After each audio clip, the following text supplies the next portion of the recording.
ಲೋಕಸಭಾ ಚುನಾವಣೆಯಲ್ಲಿ ಅಧಿಕ ಸೀಟನ್ನು ಗೆಲ್ಲದೇ ಇದ್ದರೆ ಸಿದ್ದರಾಮಯ್ಯವರು ರಾಜೀನಾಮೆ ಕೊಡಬೇಕಾ? ಕಾಂಗ್ರೆಸ್ ಶಾಸಕನ ಮಾತಿನ ಹಿಂದಿರುವಂಥ ಅಸಲಿಯತ್ತೇನು? ಸಿಎಂ ಸಿದ್ದರಾಮಯ್ಯ ಅವರ ಕುರ್ಚಿಯನ್ನು ಉಳಿಸಿಕೊಳ್ಳೋದಕ್ಕೆ ಕಾಂಗ್ರೆಸ್ನಲ್ಲಿ ಹೇಗೆಲ್ಲ ನಡೀತಾ ಇದೆ ರಣತಂತ್ರ. ಜೊತೆಗೆ ಇದೇ ಕಾರಣಕ್ಕೋಸ್ಕರ ಹೊಸ ಮುಖಗಳಿಗೆ ಕಾಂಗ್ರೆಸ್ ಪಾಳದಲ್ಲಿ ಮಣೆ ಹಾಕ್ತಾ ಕಾಂಗ್ರೆಸ್ ಪಾಳದಲ್ಲಿರುವಂಥ ಲೆಕ್ಕಾಚಾರಗಳೇನು? ಇದೇ ಇವತ್ತಿನ ಬರ್ನಿಂಗ್ ಸ್ಟೋರಿ ವಿಶೇಷ. ಮಾಡು ಇಲ್ಲ ಮಡಿ. ನಾನು ನಾಗೇಂದ್ರ ಬಾಬು.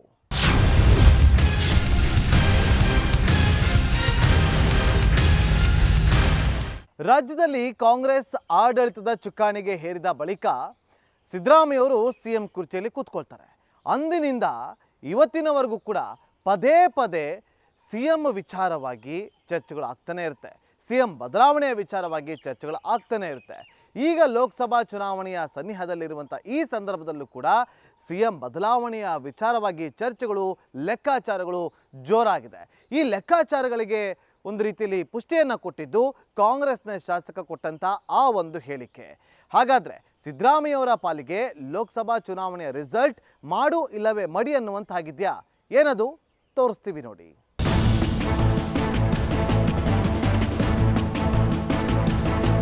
ಡವಡವ ರಾಜಕೀಯ ನಾಯಕರ ಎದೆಯಲ್ಲಿ ಡವಡವ. ಲೋಕಸಮರ ಹತ್ತಿರವಾಗ್ತಾ ಇದ್ದ ಹಾಗೆ ಎಲ್ಲರಲ್ಲೂ ಒಂದೇ ಡವಡವ. ಅಧಿಕಾರಕ್ಕೆ ಬರ್ತೀವೋ ಇಲ್ವೋ ಅನ್ನೋ ಭಯ, ಇರೋ ಅಧಿಕಾರ ಉಳಿಯುತ್ತೋ ಇಲ್ವೋ ಅನ್ನೋ ಆತಂಕ. ಅದರಲ್ಲೂ ರಾಜ್ಯದಲ್ಲಿರೋ ನಾಯಕರಿಗಂತೂ ಕುರ್ಚಿಯದ್ದೇ ಚಿಂತೆ. ಈ ಲೋಕಸಭಾ ಚುನಾವಣೆ ಯಾರ ಅಧಿಕಾರ ಕಿತ್ತುಕೊಳ್ಳುತ್ತೆ, ಯಾರಿಗೆ ಅಧಿಕಾರ ಕೊಡುತ್ತೆ ಅನ್ನೋ ದುಗುಡ. ಅದರಲ್ಲೂ ಸಿಎಂ ಸಿದ್ದರಾಮಯ್ಯಗೆ ಲೋಕಸಭಾ ಚುನಾವಣೆ ಬಳಿಕ ಕುರ್ಚಿ ಉಳಿಯುತ್ತಾ ಅನ್ನೋ ಅನುಮಾನ. ಈ ಅನುಮಾನಕ್ಕೆ ಕಾರಣ ಆಗಿರೋದು ಕಾಂಗ್ರೆಸ್ ಶಾಸಕನ ಆ ಒಂದು ಹೇಳಿಕೆ. ಲೋಕಸಭಾ ಚುನಾವಣೆ ಬಳಿಕ ಸ್ಥಾನ ಪಲ್ಲಟ. ಕಾಂಗ್ರೆಸ್ ಶಾಸಕನಿಂದಲೇ ಸ್ಫೋಟಕ ಬಾಂಬ್. ಲೋಕಸಭಾ ಅಖಾಡಕ್ಕೆ ಮುಹೂರ್ತ ಫಿಕ್ಸ್ ಆಗಿದೆ. ದೇಶದ ಎಲ್ಲ ರಾಜಕೀಯ ಪಕ್ಷಗಳು ದೊಡ್ಡ ಮಟ್ಟದ ತಯಾರಿಯಲ್ಲಿವೆ. ಕಾಂಗ್ರೆಸ್ ಈ ಬಾರಿ ಅಧಿಕಾರಕ್ಕೆ ಬರಲೇಬೇಕು ಅಂತ ಪಣ ತೊಟ್ಟಿದೆ. ಅದರಂತೆ ಇಂಡಿ ಮೈತ್ರಿಕೂಟ ಮಾಡಿಕೊಂಡು ಬಿಜೆಪಿಗೆ ಟಕ್ಕರ್ ಕೊಡೋಕೆ ಸಿದ್ಧವಾಗ್ತಾ ಇದೆ. ಇದು ದೇಶ ಮಟ್ಟದಲ್ಲಿ ಆದರೆ ರಾಜ್ಯ ಮಟ್ಟದಲ್ಲಿ ಪರಿಸ್ಥಿತಿ ಬೇರೆಯದ್ದೇ ಇದೆ. ಕೇಂದ್ರದಲ್ಲಿ ಇಂಡಿ ಮೈತ್ರಿಕೂಟಕ್ಕೆ ಬಲ ಬರಬೇಕು ಅಂದ್ರೆ ಆಯಾ ರಾಜ್ಯದಲ್ಲಿ ಅತಿ ಹೆಚ್ಚು ಸ್ಥಾನ ಗೆಲ್ಲಬೇಕು. ಅದರಲ್ಲೂ ಕರ್ನಾಟಕದಲ್ಲಿ ಹೆಚ್ಚು ಸ್ಥಾನ ಗೆಲ್ಲಬೇಕು ಅನ್ನೋದು ಕಾಂಗ್ರೆಸ್ನ ಗುರಿ. ಅದಕ್ಕಾಗಿ ರಾಜ್ಯದಲ್ಲಿ ಕಾಂಗ್ರೆಸ್ ಶತಾಯಗತಾಯ ಪ್ರಯತ್ನ ಮಾಡ್ತಾ ಇದೆ.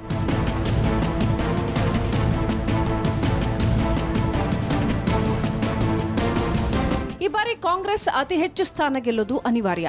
ಅದ್ಯಾವ ಕಾರಣಕ್ಕೆ ಅಂದ್ರೆ ಈ ಚುನಾವಣೆ ಬರೀ ಕಾಂಗ್ರೆಸ್ನ ನಸೀಬು ಬದಲಾಯಿಸೋದು ಮಾತ್ರವಲ್ಲ, ರಾಜ್ಯದಲ್ಲಿ ಅಧಿಕಾರ ಸ್ಥಾನ ಪಲ್ಲಟಕ್ಕೂ ಕಾರಣವಾಗಲಿದೆ. ಈಗಿರೋ ಸಿಎಂ ಮಾಜಿ ಸಿಎಂ ಆಗೋ ಸಾಧ್ಯತೆ ಇದೆ ಎನ್ನಲಾಗಿದೆ. ಸಿಂಪಲ್ ಆಗಿ ಹೇಳಬೇಕು ಅಂದ್ರೆ ಸರ್ಕಾರ ಬದಲಾವಣೆ ಆಗಿ ಹೊಸ ಸಿಎಂ, ಹೊಸ ಸರ್ಕಾರ ಬದಲಾಗುವ ಸಾಧ್ಯತೆ ದಟ್ಟವಾಗಿದೆ. ಅದಕ್ಕೆಲ್ಲ ವೇದಿಕೆ ಆಗಿರೋದು ಈ ಲೋಕಸಭಾ ಚುನಾವಣೆ. ಇನ್ನೂ ಸಿಂಪಲ್ ಆಗಿ ಹೇಳಬೇಕಂದ್ರೆ ಈ ಚುನಾವಣೆಯಲ್ಲಿ ಕಾಂಗ್ರೆಸ್ ಅತಿ ಹೆಚ್ಚು ಸ್ಥಾನ ಅಂದ್ರೆ 20ಕ್ಕಿಂತ ಹೆಚ್ಚು ಸ್ಥಾನ ಗೆಲ್ಲದೆ ಇದ್ರೆ ಸಿದ್ದು ಕುರ್ಚಿ ಬಿಟ್ಟು ಕೆಳಗೆ ಇಳಿಯಬೇಕಾಗತ್ತೆ. ವೀಕ್ಷಕರೇ, ಈ ಮಾತನ್ನ ನಾವು ಹೇಳ್ತಾ ಇಲ್ಲ, ಸ್ವತಃ ಕಾಂಗ್ರೆಸ್ನ ಶಾಸಕರೇ ಹೇಳ್ತಾ ಇದ್ದಾರೆ. 20 ಸ್ಥಾನ ಗೆಲ್ಲದಿದ್ರೆ ಸಿಎಂ ಸ್ಥಾನಕ್ಕೆ ಕೂತು. ಕಾಂಗ್ರೆಸ್ ಶಾಸಕನ ಮಾತಿನ ಮರ್ಮ ಏನು? ಅತಿ ಹೆಚ್ಚು ಸ್ಥಾನ ಗೆಲ್ಲಬೇಕು, ರಾಜ್ಯದಿಂದ ಕಾಂಗ್ರೆಸ್ ಗೆಲುವಿಗೆ ಕೊಡಬೇಕು ಅನ್ನೋದು ಸಿದ್ದರಾಮಯ್ಯ ಅಂಡ್ ಟೀಮ್ನ ಲೆಕ್ಕಾಚಾರ. ಈ ಲೆಕ್ಕಾಚಾರದ ಹಿಂದೆ ಮತ್ತೊಂದು ಗುಟ್ಟು ಇದೆ. ಆ ಗುಟ್ಟು ಏನಂದ್ರೆ ಈ ಬಾರಿ ರಾಜ್ಯದಲ್ಲಿ ಕಾಂಗ್ರೆಸ್ ಏಕಾಂಗಿಯಾಗಿ 20 ಸ್ಥಾನ ಗೆಲ್ಲಬೇಕು. 20 ಸ್ಥಾನ ಗೆಲ್ಲದಿದ್ರೆ ಸಿದ್ದರಾಮಯ್ಯ ಅಧಿಕಾರದಿಂದ ಕೆಳಗೆ ಇಳಿಯಬೇಕಾಗತ್ತೆ. ಒಂದರ್ಥದಲ್ಲಿ ಸಿದ್ದರಾಮಯ್ಯಗೆ ಮಾಡು ಇಲ್ಲವೇ ಮಡಿ ಅನ್ನೋ ಪರಿಸ್ಥಿತಿ ಈ ಲೋಕಸಭಾ ಚುನಾವಣೆಯನ್ನ ತಂದಿಟ್ಟಿದೆ. ಸಿದ್ದು ಬೆನ್ನ ಹಿಂದೆಯೇ ಡಿಕೆ ಶಿವಕುಮಾರ್ ಸಿಎಂ ಕುರ್ಚಿ ಮೇಲೆ ಹತ್ತೋದಕ್ಕೆ ಸಿದ್ಧವಾಗಿದ್ದಾರೆ. ಆದ್ದರಿಂದ 20 ಸ್ಥಾನ ಗೆಲ್ಲಲೇಬೇಕು ಅಂತ ಸಿದ್ದು ಬಣ ಫುಲ್ ಸರ್ಕಸ್ ಮಾಡ್ತಿದೆ. ನಮ್ಮ ಸರ್ಕಾರ ಏನಾದರೂ ಹೆಚ್ಚಿನ ಸೀಟ ಲೋಕಸಭೆಯಲ್ಲಿ ನಾವು ಗಳಿಸಲಿಲ್ಲ ಅಂತಂದ್ರೆ ನೈತಿಕ ಹೊಣೆ ಮತ್ತು ಸಿದ್ದರಾಮಯ್ಯ ಅವರು ರಾಜೀನಾಮೆ ಕೊಡಬೇಕಾಗುತ್ತೆ. ಆ ಒಂದು ಕಾರಣಕ್ಕೆ ಅತ್ಯಂತ ಪ್ರಾಮಾಣಿಕವಾಗಿ ಬಡವರ ಪರ, ಶೋಷಿತರ ಪರ ಕೆಲಸ ಮಾಡ್ತಕ್ಕಂಥ ಸಿದ್ದರಾಮಯ್ಯನವ್ರನ್ನ ಉಳಿಸ್ತಕ್ಕಂಥ ಕೆಲಸವನ್ನ ನಾವೆಲ್ಲರೂ ಸೇರಿ ಮಾಡ್ತಕ್ಕಂಥ ಕೆಲಸವನ್ನ ಮಾಡಬೇಕಾಗುತ್ತೆ. ಆ ನಿಟ್ಟಿನಲ್ಲಿ ಎಲ್ಲರೂ ಕೂಡ ಪ್ರಯತ್ನವನ್ನ ಕೊಡೋಣ ಅಂತ ಹೇಳ್ಬಿಟ್ಟು ಈ ಸಂದರ್ಭದಲ್ಲಿ ಹೇಳ್ತಾ ಎಲ್ರಿಗೂ ಒಳ್ಳೆದಾಗಿಂತ ಹಾರೈಸಿ ನಾನು ಮಾತು ಮುಗಿಸ್ತೀನಿ. ವೀಕ್ಷಕರೇ, ಈ ಮಾತನ್ನ ಇನ್ನೊಂದು ಬಾರಿ ಸರಿಯಾಗಿ ಕೇಳಿಸಿಕೊಳ್ಳಿ. ಇವತ್ತು ನಮ್ಮ ಸರ್ಕಾರ ಇದೆ. ನಮ್ಮ ಸರ್ಕಾರ ಏನಾದರೂ ಹೆಚ್ಚಿನ ಸೀಟ ಲೋಕಸಭೆಯಲ್ಲಿ ನಾವು ಗಳಿಸಲಿಲ್ಲ ಅಂತಂದ್ರೆ ನೈತಿಕ ಹೊಣೆ ಮತ್ತು ಸಿದ್ದರಾಮಯ್ಯ ಅವರು ರಾಜೀನಾಮೆ ಕೊಡಬೇಕಾಗುತ್ತೆ. ಆ ಒಂದು ಕಾರಣಕ್ಕೆ ಅತ್ಯಂತ ಪ್ರಾಮಾಣಿಕವಾಗಿ ಬಡವರ ಪರ, ಶೋಷಿತರ ಪರ ಕೆಲಸ ಮಾಡ್ತಕ್ಕಂಥ ಸಿದ್ದರಾಮಯ್ಯನವ್ರನ್ನ ಉಳಿಸ್ತಕ್ಕಂಥ ಕೆಲಸವನ್ನ ನಾವೆಲ್ಲರೂ ಸೇರಿ ಮಾಡ್ತಕ್ಕಂಥ ಕೆಲಸವನ್ನ ಮಾಡಬೇಕಾಗುತ್ತೆ. ಕಾಂಗ್ರೆಸ್ ಪಕ್ಷ ಲೋಕಸಭಾ ಚುನಾವಣೆಯಲ್ಲಿ ಹೆಚ್ಚಿನ ಸ್ಥಾನ ಗೆಲ್ಲದೆ ಹೋದ್ರೆ ಸಿದ್ದರಾಮಯ್ಯ ರಾಜೀನಾಮೆ ಕೊಡಬೇಕಾಗತ್ತಂತೆ. ಅದರಲ್ಲೂ ನೈತಿಕ ಹೊಣೆ ಹೊತ್ತು ರಾಜೀನಾಮೆ ನೀಡಲೇಬೇಕಂತೆ. ಹೀಗಂತ ಕಾಂಗ್ರೆಸ್ನ ಶಾಸಕ ಗುಬ್ಬಿ ಶ್ರೀನಿವಾಸ್ ಬಾಂಬ್ ಸಿಡಿಸಿದ್ದಾರೆ. ಇದು ಕಾಂಗ್ರೆಸ್ನಲ್ಲಿ ಅಲ್ಲೋಲ ಕಲ್ಲೋಲ ಸೃಷ್ಟಿ ಮಾಡಿರೋದು ಸುಳ್ಳಲ್ಲ. ರಾಜೀನಾಮೆ ಮಾತಿಗೆ ಕೈನಲ್ಲೇ ಬೆಂಕಿ, ಉರಿಯೋ ಬೆಂಕಿ ಬಿತ್ತ ಲೋಕ ತುಪ್ಪ. ಗುಬ್ಬಿ ಶ್ರೀನಿವಾಸ್ ಹೇಳಿರೋ ಮಾತು ಕಾಂಗ್ರೆಸ್ನಲ್ಲಿ ಬೆಂಕಿ ಹೊತ್ತಿಸಿದ್ರೆ ಅತ್ತ ಬಿಜೆಪಿ ಪಾಲಿಗೆ ಅಸ್ತ್ರವಾಗಿರೋದು ಸುಳ್ಳಲ್ಲ. ಹಾಗೆ ನೋಡಿದ್ರೆ ಕಾಂಗ್ರೆಸ್ನಲ್ಲಿ ನಡೀತಾ ಇರೋ ಅಧಿಕಾರದ ಅಂತರ್ಯುದ್ಧ ಗುಟ್ಟಾಗಿ ಏನೂ ಉಳಿದಿಲ್ಲ. ವಿಧಾನಸಭಾ ಚುನಾವಣೆ ಮುಗಿದು ಫಲಿತಾಂಶ ಬಂದ ದಿನದಿಂದಲೇ ಕಾಂಗ್ರೆಸ್ನಲ್ಲಿ ಅಂತರ್ಯುದ್ಧ ನಡೀತಾ ಇತ್ತು. ಅದರಲ್ಲೂ ಸಿಎಂ ಕುರ್ಚಿಗಾಗಿ ಡಿಕೆ ಶಿವಕುಮಾರ್ ಮತ್ತು ಸಿಎಂ ಸಿದ್ದರಾಮಯ್ಯ ದೆಹಲಿ ಮಟ್ಟದವರೆಗೂ ಹೋರಾಟ ನಡೆಸಿದ್ರು. ಅಷ್ಟೇ ಯಾಕೆ, ಚುನಾವಣೆಗೂ ಮುನ್ನವೇ ಇಬ್ಬರೂ ಕೂಡ ನಾನೇ ಸಿಎಂ ಅಂತ ಓಡಾಡಿಕೊಂಡಿದ್ರು. ಫಲಿತಾಂಶ ಬಂದ ಬಳಿಕವೂ ಅದು ಮುಂದುವರೆದಿತ್ತು. ಅಂತೂ ಇಂತೂ ಕಾಂಗ್ರೆಸ್ ಹೈಕಮಾಂಡ್ ಸಿದ್ದುಗೆ ಸಿಎಂ ಕುರ್ಚಿ ಕೊಟ್ಟರು. ಡಿಕೆಶಿಗೆ ಡಿಸಿಎಂ ಹುದ್ದೆ ಕೊಟ್ಟು ಕೈ ತೊಳೆದುಕೊಂಡಿತ್ತು. ಆದರೂ ಒಳಜಗಳ ಮಾತ್ರ ನಿಂತಿರಲಿಲ್ಲ.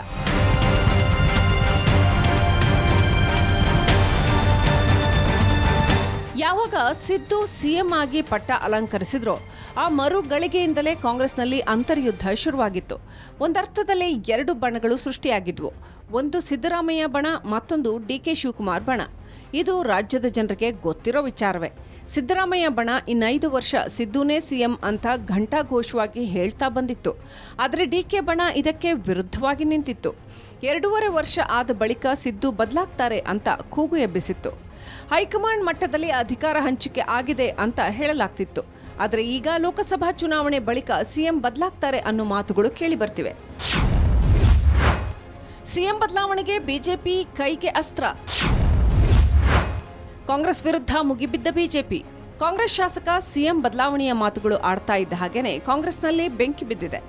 ಹಾಗೆ ಬಿಜೆಪಿ ಕೈಗೆ ಅಸ್ತ್ರ ಸಿಕ್ಕಂತೆ ಆಗಿದೆ. ಇದೇ ವಿಚಾರವನ್ನ ಇಟ್ಕೊಂಡು ಕಾಂಗ್ರೆಸ್ ವಿರುದ್ಧ ಬಿಜೆಪಿ ನಾಯಕರು ಬೆಂಕಿ ಉಗುಳ್ತಾ ಇದ್ದಾರೆ. ಕಾಂಗ್ರೆಸ್ನಲ್ಲಿ ಮೋದಿ ಹೇಳಿದಂತೆ ಹಲವಾರು ಸಿಎಂಗಳು ಇದ್ದಾರೆ ಅಂತ ಮೋದಿ ಮಾತುಗಳನ್ನೇ ಪುನರುಚ್ಚರಿಸ್ತಾ ಇದ್ದಾರೆ. ನೋಡಿ, ಈಗಾಗಲೇ ನರೇಂದ್ರ ಮೋದಿ ಅವರು ಕಾಂಗ್ರೆಸ್ಸಿನ ಕರ್ನಾಟಕದ ಸ್ಥಿತಿ ಬಗ್ಗೆ ಹೇಳಿದ್ದಾರೆ. ಇಲ್ಲಿ ಸಿಎಮ್ಮು, ಸೂಪರ್ ಸಿಎಮ್ಮು, ಶ್ಯಾಡೋ ಸಿಎಮ್ಮು ಭಾಳ ಜನ ಜಾಸ್ತಿ ಇದ್ದಾರೆ. ಇಲ್ಲಿ ಸಿದ್ದರಾಮಯ್ಯನ ಕಾಲು ಎಳೆಯುವಂಥದ್ದಕ್ಕೆ ಬಿ ಜೆ ಪಿಯವರು ಬೇಕಾಗಿಲ್ಲ. ಕಾಂಗ್ರೆಸ್ಸಲ್ಲೇ ಶ್ಯಾಡೋ ಸಿಎಮ್ಗಳು ಭಾಳ ಜನ ಇದ್ದಾರೆ. ಮತ್ತು ಹರಿಪ್ರಸಾದ್ ಅವರು ಅವ್ರ ಬಗ್ಗೆ ಪದೇ ಪದೇ ಟೀಕೆ ಮಾಡ್ತಾ ಇರೋವಂಥದ್ದು, ಡಿ ಕೆ ಶಿವಕುಮಾರ್ ಒಳಗಡೆ ಮಸಲತ್ ಮಾಡ್ತಾ ಇರೋವಂಥದ್ದು, ಪರಮೇಶ್ವರ್ ಅವರು ಅವ್ರದ್ದೇ ಒಂದು ಗ್ಯಾಂಗು, ದಲಿತರ ಒಂದು ಅಸ್ತ್ರ ಇಟ್ಕೊಂಡು ಅವರು ಹೋರಾಟ ಮಾಡ್ತಾ ಇದ್ದಾರೆ, ಮಾದೇವಪ್ಪ ಹೋರಾಟ ಮಾಡ್ತಾ ಇದ್ದಾರೆ, ದಲಿತರಿಗೆ ಅನ್ಯಾಯ ಆಗಿದೆ ಅಂತ. ಅದರಿಂದ ಅದಕ್ಕೆ ಪ್ರಧಾನಮಂತ್ರಿಗಳು ಹೇಳಿರುವಂಥದ್ದು ಈ ಶ್ಯಾಡೋ ಸಿ ಎಮ್ಗಳು, ಸಿಟ್ಟಿಂಗ್ ಸಿ ಎಮ್ಗಳು ಇವೆಲ್ಲ ಜಾಸ್ತಿ ಆಗಿದೆ ಕಾಂಗ್ರೆಸ್. ಅದರಿಂದ ಇವತ್ತು ಗುಬ್ಬಿ ಶ್ರೀನಿವಾಸ್ ಅವರು ಏನು ಕಾಂಗ್ರೆಸ್ಸಿನ ಒಳಜಗಳದ ಬಗ್ಗೆ ಅವ್ರು ಮಾತಾಡಿದ್ದಾರೆ. ಒಳಜಗಳ ಇದೆ, ಅದಕ್ಕೋಸ್ಕರ ನಾವು ಸೋಲ್ತೀರಿ ಅನ್ನೋ ಮಾತನ್ನು ಅವರು ಸ್ಪಷ್ಟವಾಗಿ ಹೇಳಿದ್ದಾರೆ. ಈ ಹಿಂದಿನ ಲೋಕಸಭಾ ಚುನಾವಣೆಯಲ್ಲಿ ಕಾಂಗ್ರೆಸ್ ಹೀನಾಯ ಪ್ರದರ್ಶನ ತೋರಿಸಿತ್ತು. ಅದರಲ್ಲೂ ರಾಜ್ಯದಲ್ಲಿ ಕಾಂಗ್ರೆಸ್ ಶೋಚನೀಯ ಹಂತ ತಲುಪಿತ್ತು. 28 ಸ್ಥಾನಗಳ ಪೈಕಿ ಕಾಂಗ್ರೆಸ್ ದಕ್ಕಿಸಿಕೊಂಡದ್ದು ಒಂದೇ ಒಂದು ಸ್ಥಾನವನ್ನ. ಹಾಗೆ ಜೆಡಿಎಸ್ 1 ಸ್ಥಾನಕ್ಕೆ ತೃಪ್ತಿ ಪಟ್ಟುಕೊಂಡಿತ್ತು. ಮಿಕ್ಕ 25+ ಸ್ಥಾನವನ್ನು ಬಿಜೆಪಿಗೆ ಕೊಡಲಾಗಿತ್ತು. ಆದರೆ ಈಗ ಪರಿಸ್ಥಿತಿ ಆ ರೀತಿ ಇಲ್ಲ. ಕಳೆದ ಬಾರಿ ಕಳೆದುಕೊಂಡಿದ್ದ ಎಲ್ಲ ಸ್ಥಾನಗಳನ್ನು ಮರಳಿ ಪಡೆಯಲೇಬೇಕು ಅನ್ನೋದು ಕಾಂಗ್ರೆಸ್ನ ಟಾರ್ಗೆಟ್. ಇಲ್ಲದೆ ಹೋದರೆ ಸಿದ್ದು ಕುರ್ಚಿ ಉಳಿಯೋದೇ ಡೌಟ್. ಅಂದರೆ ಅರ್ಥ, ಚುನಾವಣೆ ಯುದ್ಧಕ್ಕೆ ಬರೋಕ್ಕೆ ಮುಂಚೆ ಸೋಲನ್ನು ಒಪ್ಕೊಂಡಂಥದ್ದು ಕಾಂಗ್ರೆಸ್ಸಿನ ಸ್ಥಿತಿ ಇವತ್ತು ಕಾಣ್ತಾ ಇದೆ. ಅದಕ್ಕೆ ಗುಬ್ಬಿ ಶ್ರೀನಿವಾಸ್ ಅವರು ಸತ್ಯವನ್ನೇ ಹೇಳಿದ್ದಾರೆ. ಮುಂದೆ ಕಾಂಗ್ರೆಸ್ ಅಲ್ಲಿ ಸಿದ್ದರಾಮಯ್ಯನವರ ಸ್ಥಿತಿ ಏನಾಗುತ್ತೆ ಅನ್ನೋದನ್ನು ಹೇಳಿದ್ದಾರೆ. ಅದಕ್ಕೆ ಸಿದ್ದರಾಮಯ್ಯನವರ ಬೆಂಬಲಿಗರು ಯಾರು ಶಾಡೋ ಸಿ ಎಮ್ಗಳಿದ್ದಾರೆ ಅವ್ರ ಬಗ್ಗೆ ಏನು ಮಾಡ್ತಾರೆ ಅಂತ ಸಿದ್ದರಾಮಯ್ಯನವ್ರ ಬೆಂಬಲಿಗರು ತೀರ್ಮಾನ ಮಾಡಬೇಕಿದ್ದಾರೆ, ನಾವಲ್ಲ. ಅವ್ರ ಬೆಂಬಲಿಗರು ತೀರ್ಮಾನವನ್ನು ಮಾಡಬೇಕಾಗಿದೆ. ಸಿದ್ದು ಅಧಿಕಾರ ವಹಿಸಿಕೊಂಡ ದಿನದಿಂದಲೂ ಸಿಎಂ ಬದಲಾವಣೆಯ ಕೂಗಿರೋದು ಸುಳ್ಳಲ್ಲ. ಅಧಿಕಾರ ಹಂಚಿಕೆ ಸೂತ್ರದಿಂದ ಹಿಡಿದು ದಲಿತ ಸಿಎಂ ಮಾಡಬೇಕು ಅನ್ನೋ ಕೂಗು ಕೇಳಿ ಬರ್ತಾನೆ ಇದೆ. ಈ ಕೂಗಿಗೆ ಈಗ ಗುಬ್ಬಿ ಶ್ರೀನಿವಾಸ್ ತುಪ್ಪ ಸುರಿದಿದ್ದಾರೆ. ಆದರೆ ಒಂದಂತೂ ಸತ್ಯ, ಈ ಲೋಕಸಭಾ ಚುನಾವಣೆ ಸಿಎಂ ಕುರ್ಚಿಯ ಅಡಿಯಲ್ಲಿ ಬಾಂಬ್ ಬಿಟ್ಟಿದೆ. 20ಕ್ಕೂ ಹೆಚ್ಚು ಸ್ಥಾನ ಗೆದ್ರೆ ಮಾತ್ರ ಸಿಎಂ ಕುರ್ಚಿ ಸೇಫ್. ಇಲ್ಲದೆ ಹೋದರೆ ಸಿಎಂ ಸ್ಥಾನ ಅಲುಗಾಡೋದು ಪಕ್ಕ.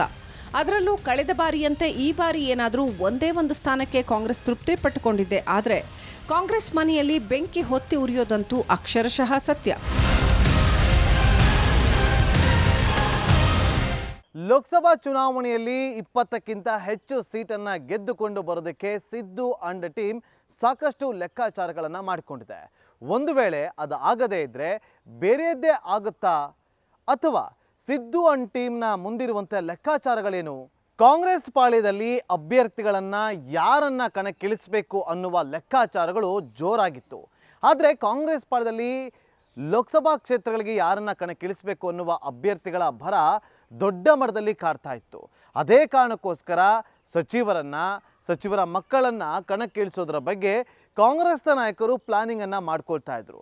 ಆದರೆ ಅದೆಲ್ಲವನ್ನ ಹೊರತುಪಡಿಸಿ ಸಿದ್ದು ಅಂಡ್ ಟೀಮ್ 20ಕ್ಕಿಂತ ಹೆಚ್ಚು ಕ್ಷೇತ್ರಗಳನ್ನ ಗೆದ್ದುಕೊಂಡು ಬರಲೇಬೇಕು ಅನ್ನುವ ಲೆಕ್ಕಾಚಾರವನ್ನು ಇಟ್ಟುಕೊಂಡು ಮತ್ತೊಮ್ಮೆ ಕುಟುಂಬ ಪರಿವಾರಕ್ಕೋಸ್ಕರ ಟಿಕೆಟ್ಗಳನ್ನು ಕೊಡಲಾಗಿದೆ ಅನ್ನುವ ಮಾತುಗಳು ಕೇಳಿ ಬರ್ತಾ ಇದೆ. ಹಾಗಾದರೆ ಸಿದ್ದು ಅಂಡ್ ಟೀಮ್ನ ಲೆಕ್ಕಾಚಾರ ಏನು ತೋರಿಸ್ತೀವಿ ನೋಡಿ. ಕಾಂಗ್ರೆಸ್ನಲ್ಲಿ ಶುರುವಾಯಿತು ಹೊಣೆಗಾರಿಕೆ ಗೊಂದಲ. ಗೆದ್ದರೆ ಯಾರಿಗೆ ಕ್ರೆಡಿಟ್, ಸೋತರೆ ಹೊಣೆ ಯಾರು?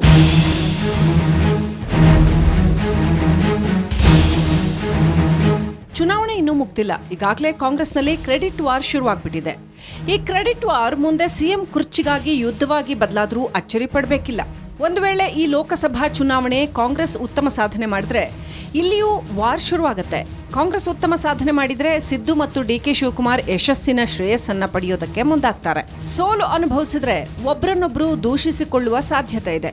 ಇನ್ನು ಸಿದ್ದರಾಮಯ್ಯ ಮುಖ್ಯಮಂತ್ರಿ ಆಗಿದ್ದಾಗಿನಿಂದಲೂ ಸಿಎಂ ಬದಲಾವಣೆಯ ಕೂಗು ಕಾಂಗ್ರೆಸ್ನಲ್ಲಿದ್ದು ಅದು ಮತ್ತಷ್ಟು ಹೆಚ್ಚಾಗಬಹುದು. ಇನ್ನು ಸಚಿವ ಸಂಪುಟ ಪುನರ್ರಚನೆ ಆಗುವ ಸಾಧ್ಯತೆಯೂ ಇದೆ. ಹೀಗಾಗಬಾರದು ಅಂತಾನೆ ಸಿದ್ದು ಒಂದು ಮಾಸ್ಟರ್ ಪ್ಲಾನ್ ಮಾಡಿದ್ದಾರೆ.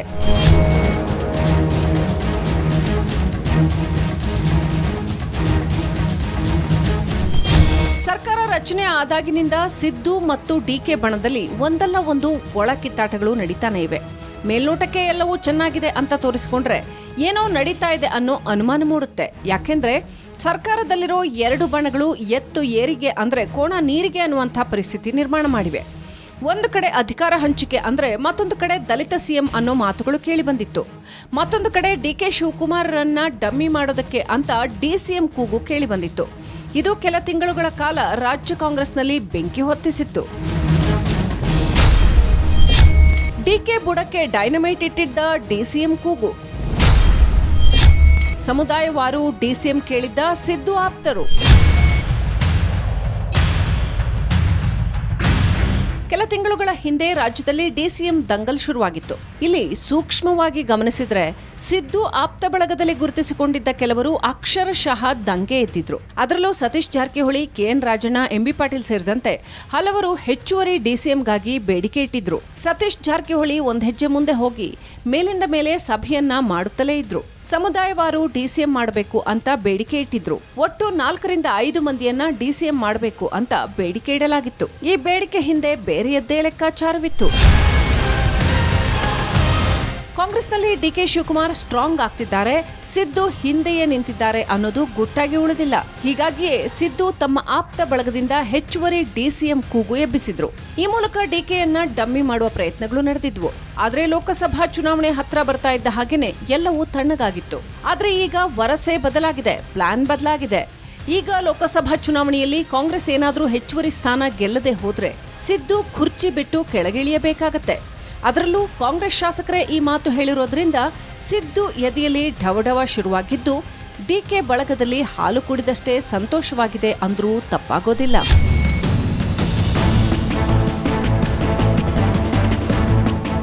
ಇವತ್ತು ನಮ್ಮ ಸರ್ಕಾರ ಇದೆ. ನಮ್ಮ ಸರ್ಕಾರ ಏನಾದರೂ ಹೆಚ್ಚಿನ ಸೀಟ ಲೋಕಸಭೆಯಲ್ಲಿ ನಾವು ಗಳಿಸಲಿಲ್ಲ ಅಂತಂದ್ರೆ ನೈತಿಕ ಹೊಣೆ ಮತ್ತು ಸಿದ್ದರಾಮಯ್ಯನವರು ರಾಜೀನಾಮೆ ಕೊಡಬೇಕಾಗುತ್ತೆ.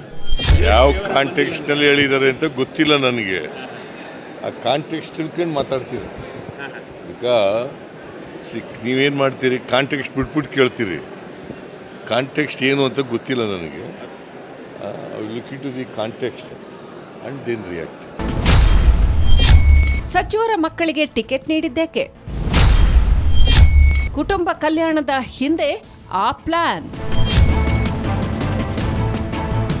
ವೀಕ್ಷಕರೇ, ಕೆಲ ದಿನಗಳ ಹಿಂದೆ ಅಷ್ಟೇ ಕಾಂಗ್ರೆಸ್ ಅಭ್ಯರ್ಥಿಯ 2ನೇ ಲಿಸ್ಟ್ ಬಿಡುಗಡೆ ಆಗಿದೆ. ಈ ಲಿಸ್ಟ್ನಲ್ಲಿ ಹೆಚ್ಚಾಗಿ ಹಾಲಿ ಕಾಂಗ್ರೆಸ್ನ ಶಾಸಕರು, ಸಚಿವರ ಮಕ್ಕಳು ಹಾಗೂ ಸಂಬಂಧಿಕರೇ ಇದ್ದಾರೆ. ಅದರಲ್ಲೂ ಸತೀಶ್ ಜಾರಕಿಹೊಳಿ, ಲಕ್ಷ್ಮೀ ಹೆಬ್ಬಾಳ್ಕರ್, ಈಶ್ವರ್ ಖಂಡ್ರೆ ಇವರುಗಳ ಮಕ್ಕಳೇ ಇದ್ದಾರೆ. ಎಲ್ಲರೂ ಚಿಕ್ಕ ಚಿಕ್ಕ ವಯಸ್ಸಿನವರಾದರೂ ಅವರಿಗೆ ಟಿಕೆಟ್ ಕೊಡಲಾಗಿದೆ. ಈ ಹಿಂದೆ ಬೇರೆಯದ್ದೇ ರಹಸ್ಯ ಅಡಗಿದೆ. ಆ ರಹಸ್ಯ ಬೇರೆ ಏನೂ ಅಲ್ಲ, ಸಿದ್ದು ಕುರ್ಚಿ ರಹಸ್ಯ.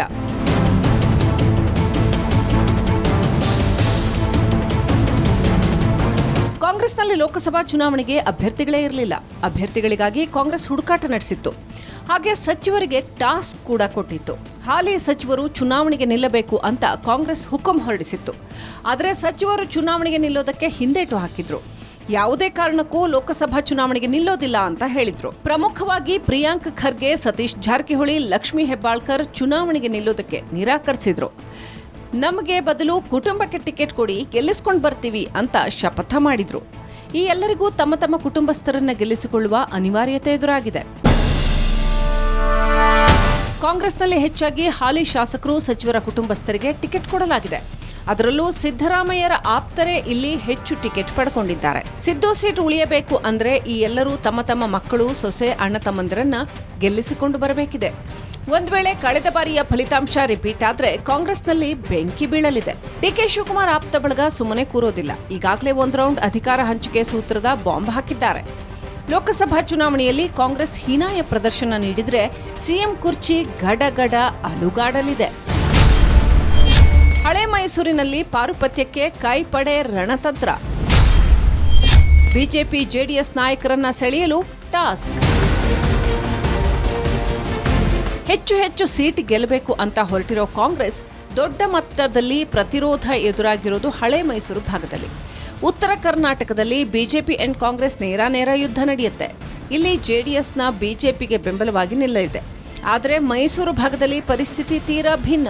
ಇಲ್ಲಿ ದೋಸ್ತಿ ವರ್ಸಸ್ ಕಾಂಗ್ರೆಸ್ ಅನ್ನೋ ಪರಿಸ್ಥಿತಿ ಇದೆ. ಇಲ್ಲಿ ಜೆಡಿಎಸ್ ಮತ್ತು ಕಾಂಗ್ರೆಸ್ನ ಫೈಟ್ ಜೋರಾಗಿ ನಡೀತಾ ಇತ್ತು. ಆದರೆ ಈ ಬಾರಿ ಬಿಜೆಪಿ ಮತ್ತು ಜೆಡಿಎಸ್ ಮೈತ್ರಿ ಮಾಡಿಕೊಂಡಿವೆ. ಹೀಗಾಗಿ ದೋಸ್ತಿ ಜೊತೆ ಕಾಂಗ್ರೆಸ್ ಜಂಗಿ ಕುಸ್ತಿ ಮಾಡಬೇಕಾಗಿದೆ. ಈ ಕುಸ್ತಿಯಲ್ಲಿ ಗೆಲ್ಲೋದಕ್ಕೆ ಕಾಂಗ್ರೆಸ್ ರಣತಂತ್ರ ರೂಪಿಸ್ತಾ ಇದೆ.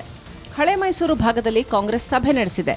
ಶಾಸಕರು ಮತ್ತು ವಿಧಾನಸಭಾ ಚುನಾವಣೆಯಲ್ಲಿ ಸೋತ ಅಭ್ಯರ್ಥಿಗಳ ಜೊತೆಯಲ್ಲಿ ಸಭೆ ನಡೆದಿದೆ. ಅಭ್ಯರ್ಥಿಗಳನ್ನ ಗೆಲ್ಲಿಸುವ ನಿಟ್ಟಿನಲ್ಲಿ ಜವಾಬ್ದಾರಿ ಹಂಚಿಕೆ ಮಾಡಲಾಗಿದೆ. ಸ್ಥಳೀಯ ಬಿಜೆಪಿ ಜೆಡಿಎಸ್ ನಾಯಕರನ್ನ ಸೆಳೆಯುವುದಕ್ಕೆ ಟಾಸ್ಕ್ ಕೊಡಲಾಗಿದೆ. ಪ್ರತಿ ವಿಧಾನಸಭಾ ಕ್ಷೇತ್ರದಲ್ಲಿ ಲೀಡ್ ತರುವಂತೆ ತಾಕೀತು ಮಾಡಲಾಗಿದೆ. ಖುದ್ದು ಸಿಎಂ ಮತ್ತು ಡಿಸಿಎಂ ಈ ಟಾಸ್ಕ್ ಕೊಟ್ಟಿದ್ದಾರೆ. ಈ ಮೂಲಕ ಹಳೆ ಮೈಸೂರು ಭಾಗದಲ್ಲಿ ಕಾಂಗ್ರೆಸ್ ಪಾರುಪತ್ಯ ಮೆರೆಯೋದಕ್ಕೆ ಪ್ಲಾನ್ ಮಾಡ್ತಿದೆ.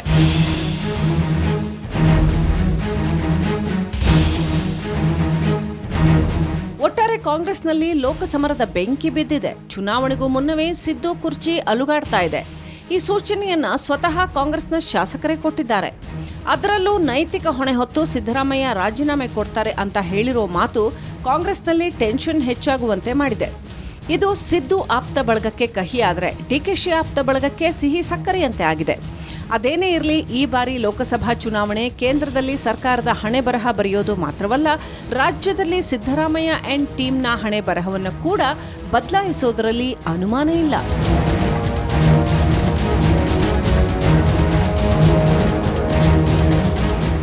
ಸಿದ್ದರಾಮಯ್ಯ ಅವರು ಸಿಎಂ ಕುರ್ಚಿ ಮೇಲೆ ಕೂತಾಗಿನಿಂದಲೂ ಕೂಡ ಸಿಎಂ ಬದಲಾವಣೆಗಳ ಕೂಗು ಕೇಳಿ ಬರ್ತಾನೆ ಇದೆ. ಅದರ ಜೊತೆಗೆ ರಾಜ್ಯದಲ್ಲಿ 3 ಡಿಸಿಎಂ ಬೇಕು ಅನ್ನುವ ಕೂಗುಗಳು ಕೂಡ ಕೇಳಿ ಬರ್ತಾ ಇತ್ತು. ಆದರೆ ಅದೆಲ್ಲವೂ ಕೂಡ ಲೋಕಸಭಾ ಚುನಾವಣೆಯ ಡೇಟ್ ನಿಗದಿ ಆಗ್ತಾ ಇದ್ದಂತೆ ಸ್ವಲ್ಪ ತಣ್ಣಗಾದಂತೆ ಕಂಡು ಬರ್ತಾ ಇದೆ. ಲೋಕಸಭಾ ಚುನಾವಣೆ ರಿಸಲ್ಟ್ಗೋಸ್ಕರ ಎಲ್ಲೂ ಕೂಡ ಕಾದು ಕುಳಿತಿದ್ದಾರಾ ಅನ್ನುವ ಚರ್ಚೆಗಳು ಕೂಡ ಈಗ ಅದರ ಬೆನ್ನಲ್ಲೇ ಆರಂಭ ಆಗಿದೆ. ಹಾಗಾದರೆ ಲೋಕಸಭಾ ಚುನಾವಣೆ ರಿಸಲ್ಟ್ ಕಾಂಗ್ರೆಸ್ ಪಾಳದಲ್ಲಿ ಒಂದಷ್ಟು ಬದಲಾವಣೆಗಳನ್ನು ತರುತ್ತಾ ಅಥವಾ ಅದೃಷ್ಟದ ಬಾಗಿಲನ್ನು ತೆರೆಸುತ್ತಾ ಕಾದು ನೋಡಬೇಕು. ಇದಾಗಿತ್ತು ಇವತ್ತಿನ ಬರ್ನಿಂಗ್ ಸ್ಟೋರಿ ವಿಶೇಷ. ನೋಡ್ತಾ ಇರಿ ರಿಪಬ್ಲಿಕ್ ಕನ್ನಡ, ಇದು ನಿಮ್ಮ ಧ್ವನಿ.